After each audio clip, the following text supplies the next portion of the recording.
The Lord be with you. A reading from the Holy Gospel as written to us by Matthew. Jesus said to his apostles, "Whoever loves father or mother more than me is not worthy of me. Whoever loves son or daughter more than me is not worthy of me. Whoever does not take up his cross and follow after me is not worthy of me. Whoever finds his life must also lose it. And whoever loses his life for my sake will find it. Whoever receives you receives me. And whoever receives me receives the one who sent me. Whoever receives a prophet because he is a prophet will receive a prophet's reward. And whoever receives a righteous person because they are righteous will receive a righteous man's reward. Whoever gives even a cup of cold water to one of the little ones to drink, because the little one is a disciple, I say to you, he will surely not lose his reward." The Gospel of the Lord.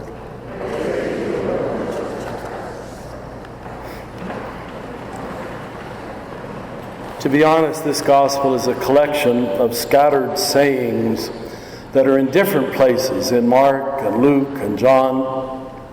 And Matthew lumps them all together. And you're probably trying to follow what the linear thought was. To be honest, I don't think there is one. No? It's just a bunch of aphorisms, good one-liners. And now my difficult job is to make sense out of it. The best I can do is to try to do this.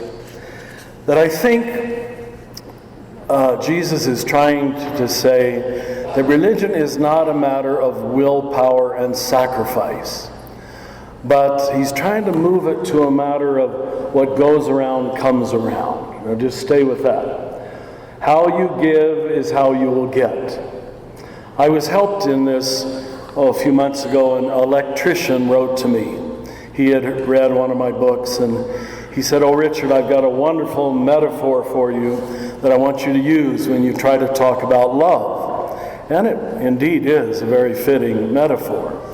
He said, electricity only works in a circuit. It's not one way. It's got to always be both ways. That's the point here. The way most of us start, because we assume God is at a distance, or God has to be pleased, or God is upset with us. Most religion begins with a deep notion of sacrifice. And some of these lines even lend themselves to that. Whoever doesn't take up his cross. We know Jesus couldn't have said that in his lifetime because it wouldn't have made any sense to him. The cross hadn't happened yet. So this is a phrase that is now being used after Jesus has died. But most good Catholics, as you certainly are, you hear that and you say, "Oh God, I should sacrifice more.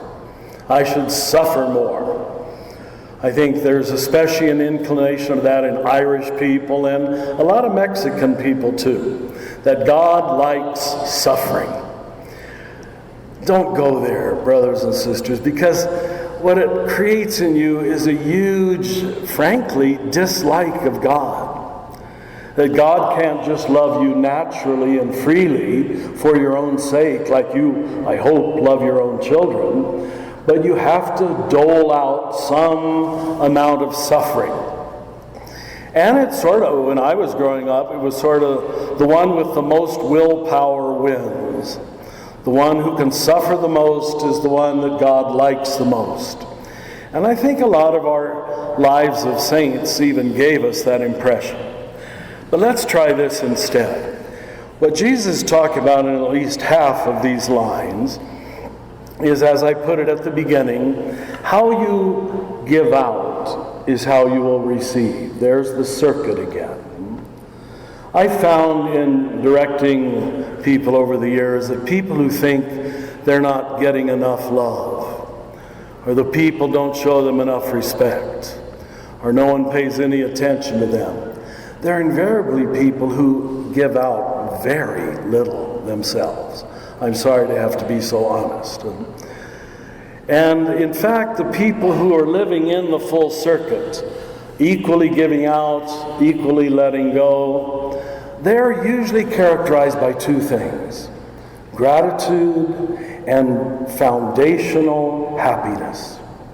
None of us are happy every minute of every day. We're a little dissatisfied with this or that. But if you're not basically happy and grateful on a daily basis, now I know, again, we all have our times of trial, but my guess is you're not living inside the circuit. What goes around comes around. And if you're not getting a lot of love, I'd be willing to bet you don't give very much love yourself. Now you can't see that. Everybody else can. But you can't. I read another thing this week. Someone said the character of delusional thinking is that it's delusional, that you can't see your own delusions.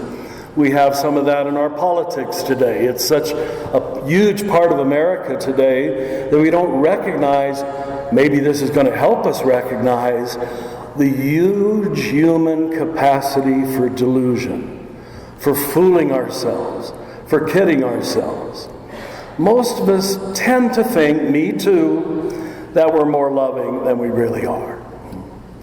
If there's one journey that never stops, it's we can always grow in love.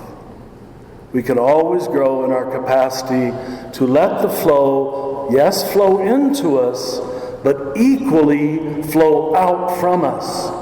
And when those are perfectly balanced, when you take in and equally hand over, when you allow others to love you but equally let go of your own self-importance, then I'd be willing to bet you'll find yourself inside of this wonderful, simple, and yet hard to find thing called happiness.